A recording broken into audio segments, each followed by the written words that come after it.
America is sliding into an economic shock, and the first cracks are already breaking wide open. From Michigan to Indiana, from Ohio to the southern freight hubs, warehouses are shuttering, production lines are stalling, and once busy assembly plants are falling silent. This isn't a slow, hidden problem anymore. It's an industrial heart attack playing out in real time. And at the center of it is Donald Trump's newly unleashed tariff war. The same policy he promised would save U.S. manufacturing is now pushing entire sectors to the edge. Automakers like Ford, GM, and even foreign manufacturers with American plants are slashing jobs at levels not seen since the 2008 financial crash. The numbers that should have America worried just this week alone. More than 21,000 auto jobs vanished across Michigan, Indiana, and Ohio. One Detroit auto supplier has already confirmed he'll be closing an entire warehouse and letting staff go. His direct words, "I can't survive these tariffs." Trump's administration says the uncertainty is over now that the tariffs are officially in effect. Kevin Hassett, director of the National Economic Council, told Americans to relax, claiming the tariff uncertainty period is behind. But for thousands of business owners and workers, the uncertainty has only just begun. A perfect storm for U.S. manufacturing since May. U.S. tariffs on Chinese goods and on products from other BRICS nations like Brazil have skyrocketed. Steel, aluminum, microchips, the raw materials that keep America's factories alive, have surged in price. Auto parts costs up over 37%. Warehouses jammed with inventory that's too expensive to move. Shipments trapped in customs thanks to retaliatory tariffs from other nations. A new U.S. Chamber of Commerce report warns, if these tariffs stay in place, over 2,000 supply chain-dependent businesses could collapse within 90 days. That means trucks not running, ports not unloading, assembly lines going cold, a slow-motion collapse of America's backbone industries. Logistics, transport, manufacturing, promises versus reality. When Donald Trump announced these tariffs, he painted a picture of a reborn U.S. auto industry. Factories roaring back to life. Jobs pouring back into small towns. American-made cars dominating the roads again. But 2025's numbers tell a different story. One of higher costs, fewer sales, and jobs vanishing. Modern cars are built with parts sourced globally, an engine block from Canada, sensors from Japan, electronics from Germany, steel from Brazil. These components cross borders multiple times before final assembly. Tariffs on those parts mean automakers pay more at every single step. Industry studies show a 25% tariff on vehicles and parts adds over $100 billion in extra costs to the U.S. auto sector. That's not a small adjustment. That's a wrecking ball to the industry. The big three are bleeding. Ford, GM, and Stellantis have all reported losses directly tied to tariffs. Toyota has cut its profit forecast, warning of a $9.5 billion hit from trade measures. Money that could have built new plants or modernized old ones is now being burned just to cover extra import costs. Small suppliers are even worse off.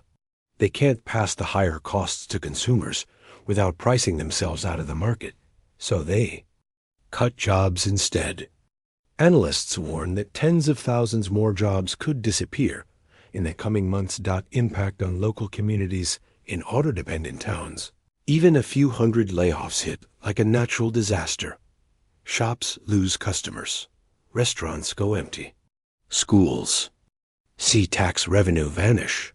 And when smaller suppliers cut jobs quietly, without the headlines, the economic damage still ripples through the same communities. The consumer squeeze tariffs work like a tax on every imported part, and that tax gets passed on to the buyer. Experts say tariffs can add thousands of dollars to the sticker price of certain models. At a time when interest rates are already high, This makes new cars even harder to afford. In June 2025, new car sales fell compared to the same month last year. Analysts say rising prices are the main reason. Even when sales tick up, profit margins shrink because production costs are so much higher. Industry leaders sound the alarm. Automakers and trade groups have been lobbying the White House to scale back tariffs, warning that if costs keep rising, production will move overseas. Exactly what tariffs were meant to stop. A few temporary tariff cuts have been made on select parts, but these are band-aids on a bleeding wound. The uncertainty alone is enough to stop long-term investment. The EV race is slowing down. Electric vehicles were supposed to be America's next big manufacturing wave.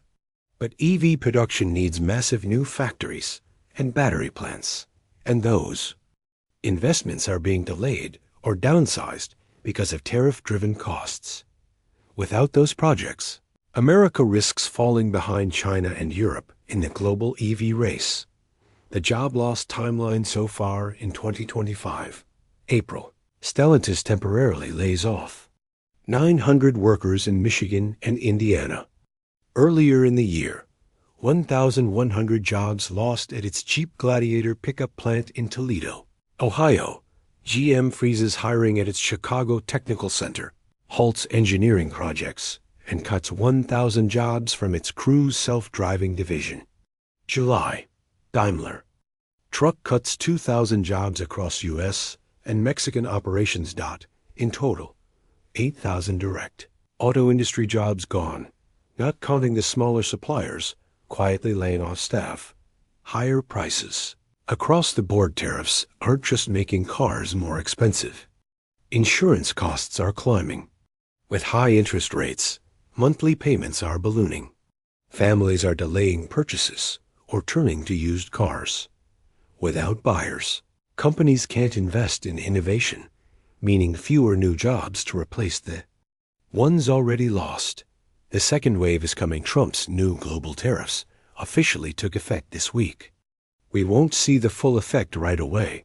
Goods shipped before the tariff deadline are still arriving under old rates. But once that stock is gone, every new shipment will carry tariff prices. That's when you'll see the difference on your bills. Economists warn. Slower growth, higher inflation, more job losses. The scale isn't fully known, but the direction is crystal clear. The Fed enters the picture. Trump has nominated Dr. Stephen Miron, a key architect of his trade and tariff policies, to the Federal Reserve Board. Miron supports aggressively cutting interest rates to soften the economic hit from tariffs. That will put new pressure on the Fed to slash rates in upcoming meetings, a move that could bring short-term relief but long-term risks. Corporate pain becomes consumer pain. Some companies have been delaying price hikes to keep customers, but that's about to end. Nike says tariffs will cost them $1 billion. Adidas projects a $230 million U.S. loss. Walmart warns higher prices are coming. General Mills says aluminum tariffs alone will add $20 to $35 million to its costs. They all agree they can't absorb these expenses forever, and soon shoppers will foot the bill. The Michigan meltdown. Michigan, a core auto hub, is already feeling the squeeze. Furniture maker Herman Miller is closing a plant, cutting 130 jobs. Families are paying more for food, school supplies, and everyday goods. Governor Gretchen Whitmer has met Trump 3 times to raise concerns, while Lieutenant Governor Garland Gilchrist warns they'll keep pressing the administration about the damage. States can't overturn federal tariffs, but they can try to cushion the blow for residents and help businesses survive. Political undercurrents. While the economic fight rages, political maneuvering is underway. Vice President J.D. Vance is urging Republican-led states to redraw congressional maps before the decade ends. Democratic-led states, Gilchrist says, should use every legal option to counter. It's a reminder that the tariff war is not just about economics. It's shaping the political battlefield. 2. Why this hits your wallet when companies like Nike, Walmart, and Ford pass along their costs. You feel it in the price of sneakers, groceries, electronics, even your next car. And the money isn't coming from foreign governments. It's coming out of your pocket, collected from U.S. importers and funneled through higher prices. History's warning: during Trump's first term, tariffs caused $51 billion in losses for U.S. firms, higher consumer costs, no significant return of factories, and the hardest hit? The same manufacturing-heavy regions that form the backbone of Trump's political base.